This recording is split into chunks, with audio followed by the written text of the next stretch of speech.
Hi everybody, this is Mike again. From Cacti, Mountains, Flora, and Fauna, Zone 9B in the Sonoran Desert of Tucson, Arizona.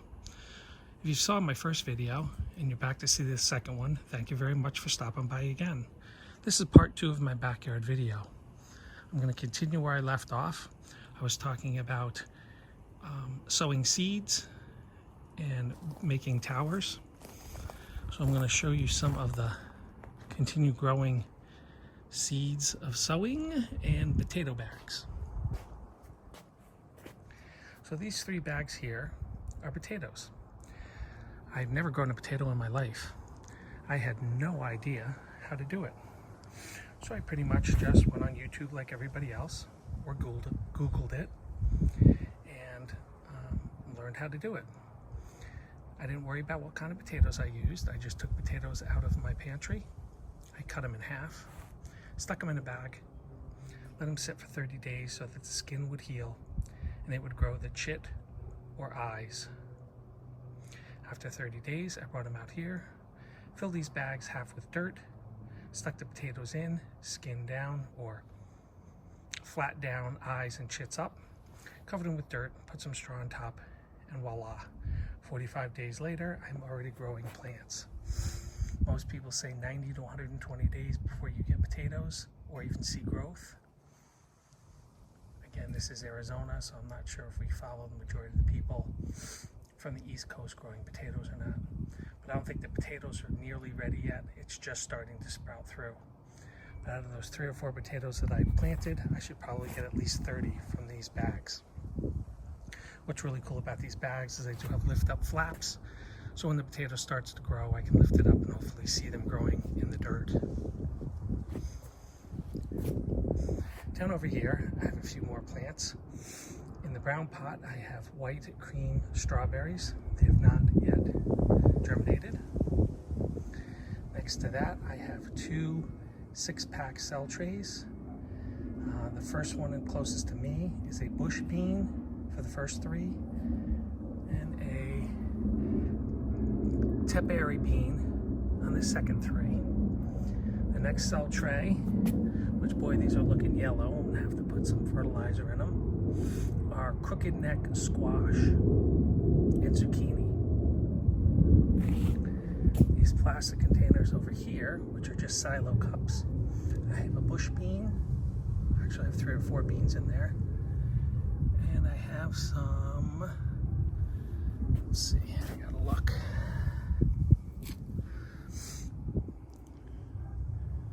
I have peppers and eggplant. So I think the first one is a pepper, the next 2 are eggplants. One of the things I did quickly learn about is label, label, label. I just did some planting today and I actually labeled right away, but when I took the cups and put them down on the ground, I didn't have the labels in them yet, and I forgot which one was which. So if you want to learn a lesson, or you want to be surprised at what plants you can grow, forget the label. When they say immediate label, they mean literally plant your seed and put the label in. No matter where you are or what you're doing, do not go on to another plant until you can do that. I'm going to quickly show you our patio. We have a lot of potted plants on this patio. This one here is an aloe, almost 30 years old. My wife bought this when it was about 1 gallon in size, and it just keeps growing and growing and growing. It did have beautiful blooms this spring. It's so heavy we have to put it on wheels to move it around.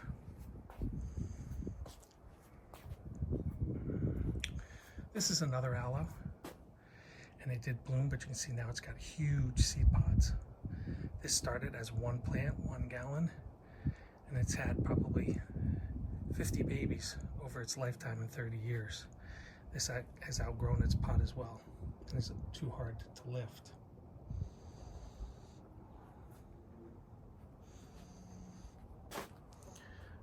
This is my wife's collection, as with all the other pots. These are her succulents. These are her babies. She collects them, and there's probably, what, 25 or 30 at least on these racks. She's grown these from plants no bigger than your pinky or your pinky nail. A lot of them are slow growers. So when you see pots down on the ground there with that big of growth, that's probably, 15 plus years, 20 plus years of growth. Excuse the mess. As I said, gardening is a journey and you're always working on something. And again, this just shows that I didn't clean this yard up and make it perfect. I want you to see how we keep things going. So you're always going to see soil, dirt, pots, extension cords, shovels, you name it, I've got it.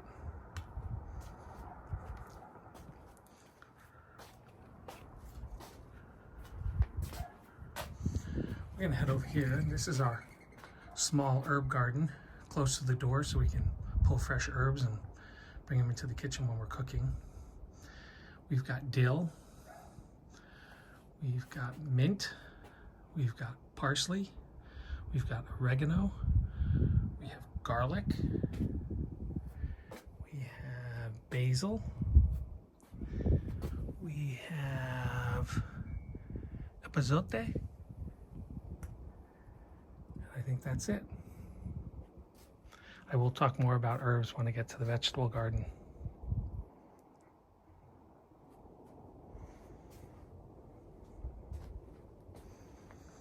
Look at those mountains. I'm gonna zoom in. Show those beautiful mountains.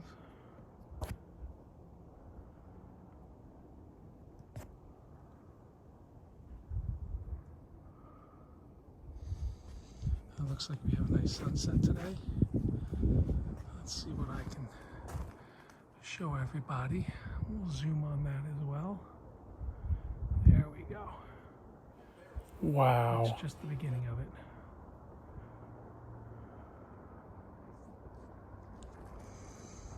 Okay. Let's finish up over here.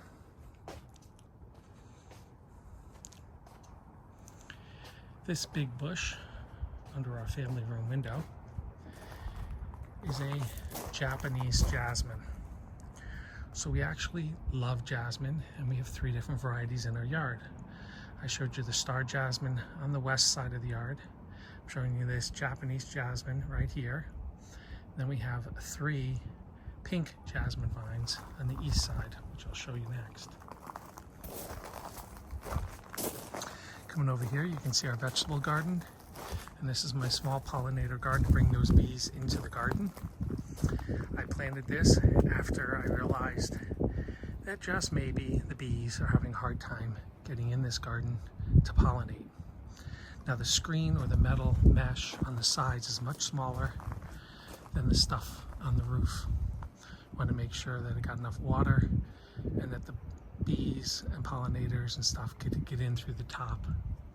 We had to make it smaller on the sides because we do have butterflies and lizards that try to get in there, and anything bigger than what's on there, they get halfway in and they get stuck.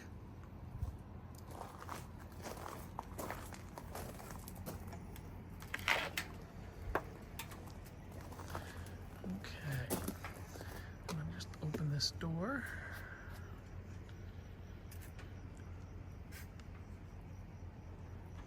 All right, so this is the vegetable garden, and I got quite a long story for this one. We planted this when we first moved in. My wife and I, again, are from the East Coast originally, and both our fathers planted vegetable gardens in the spring. So naturally, when we came out here, we planted vegetables in the spring. For the first 5 or 6 years, we planted all the usual items.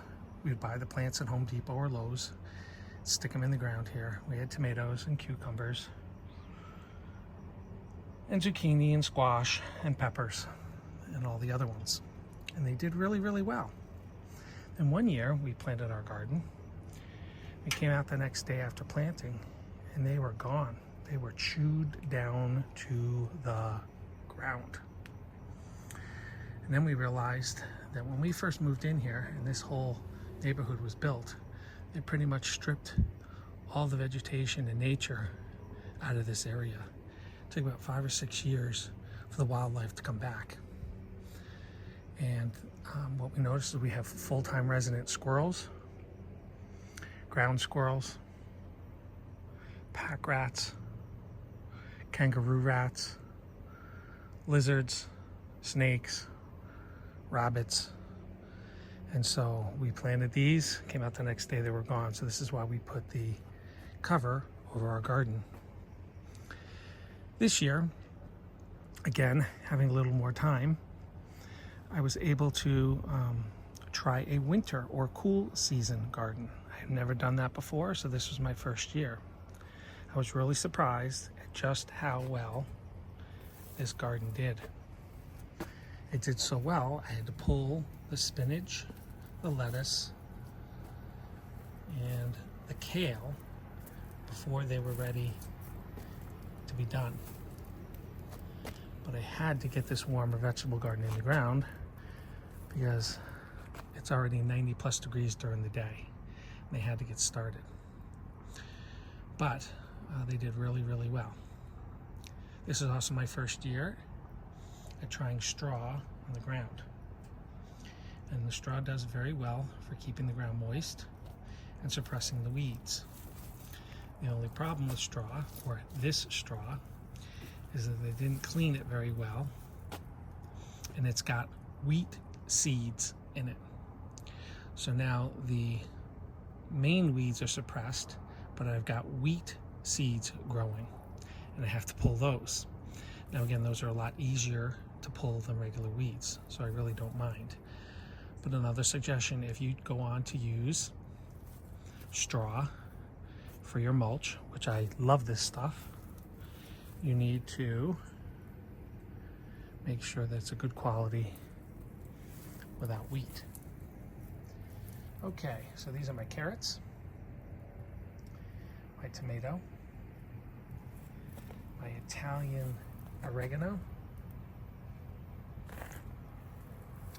You can see I've got zucchini, squash, more tomatoes.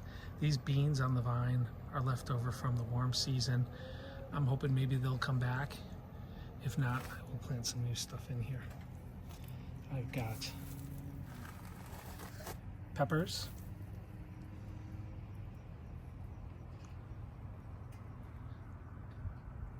growing all in here.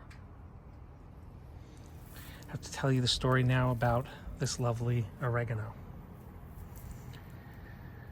I was watching some videos a couple years ago, and they talked about companion planting and planting herbs in your vegetable garden, not only to help grow, but to repel pests. And although, yes, I do agree that that works, you have to keep an eye on what herb you're growing. Once again, I grew this oregano as a 1-gallon plant. I had no idea that it was going to get this big. And actually, folks, this is not big. I have to trim this back about 4 times a year, otherwise it literally would be 10 feet high and 10 feet wide. I would replant this in another location outside my garden, or as a hedge or shrubbery for the foundation of my house.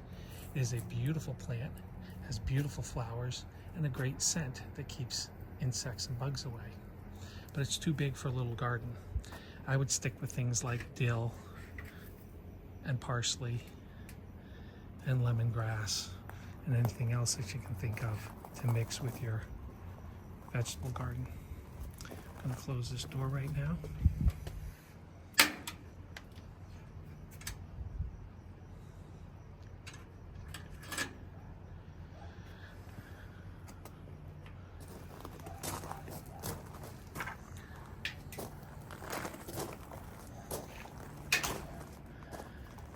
These plants are called Abelina grande flora. We found these at a local nursery, didn't know anything about them, got them 1-gallon plants, planted them, and here they are. I just trimmed these less than a month ago, and boy do they need another haircut. They are an evergreen, and they can stand temperatures down to the teens, as well as up to 115 degrees. They do bloom in the springtime, very small, insignificant white flowers. But they just love this east side of the house, so they get morning sun, afternoon shade. I've never had a problem with them. Highly recommend. This is our water tank. Try to step back a little bit. It's about 600 gallons. We've had this for, I don't know, at least 10 years. And I've never seen this tank empty. We get monsoon rains in the summertime, and we get winter rains as well, and it keeps this thing filled. Now granted, we don't use this for all of our watering every day. Like I said, everything has to be on irrigation in Arizona to keep it alive. Like today was 95 degrees, and it's going to get down to 60 at night. So, you know, 30 plus degree difference in variances. So we do have the irrigation. But in the wintertime, when it is raining or after monsoons, we can turn off the irrigation and supplement as needed with this. Now, I just have a hose with a pump that I can fill my containers with. But I've always wanted to connect this to drip lines and directly to my plants and do it that way. I just never got around to doing it. So this is the east side of the yard. And we've got, like I said, pink jasmine vines here. 2 of them are mature, over 20 years old. 1 of them's only a couple years old. Now you're probably looking at this plant saying, well, why are they called a pink jasmine when there's no pink? Well, actually, these buds and flowers start pink, turn yellow, then white, and then fall off. And I'll show you that on the newer plant that is slower than these first 2. It's another bird feeder. You can hear the dog barking, my neighbor's dog in the background. Now this is the east side of the house. It is where our main gate is, where people come in from the driveway or they come out from the garage. Most people don't utilize their side yards very often. I wanted to spice it up, so I do have a nice walkway, plants. This is where the solar is and the air conditioning system and things like that. But I still didn't just want dirt, weeds, or rocks. I wanted it to look nice. Here's the plant when it's young and fresh, and it's called a pink jasmine. And it smells incredible, like the star jasmine. But again, look at those flowers. Gorgeous. Those other 2 look just like it, but they're just faster growing. Last thing I want to talk about is our zero scape garden. That basically means that there's no drip irrigation to these plants. These are either native plants, local plants, and grasses, succulents, cacti, things that don't need regular watering. We will supplement with our reclaimed water tank as needed, about once a month, in the hotter weather, once a week. This is about the 3rd year I've had this in the ground. Again, just trying to make it look a little nicer than just a pathway. Here's a look at the garden from the side. And the big tree right above the garden is a Chase Vitex. Springtime blooms purple. And then that's the Bonita ash I was telling you about. Look at the beautiful canopy on that. It's almost perfect. Incredible shade tree. Those trees are both deciduous, meaning they lose their leaves in the winter. First they turn yellow, then they drop, just like the East Coast or any of the mountain ranges. Beautiful yellow leaves. Then they drop, and then new leaves form in the spring. Well, that ends my second part of my video. Again, I'm at about 20 minutes, which is just perfect. And I want to thank anybody that stopped by and watched this video. Again, my name is Mike, and the channel is called Cacti, Mountains, Flora, and Fauna. Zone 9B in the middle of the Sonoran Desert, Tucson, Arizona. I will see you guys on the 3rd video about my front yard. Have a good night. Bye-bye.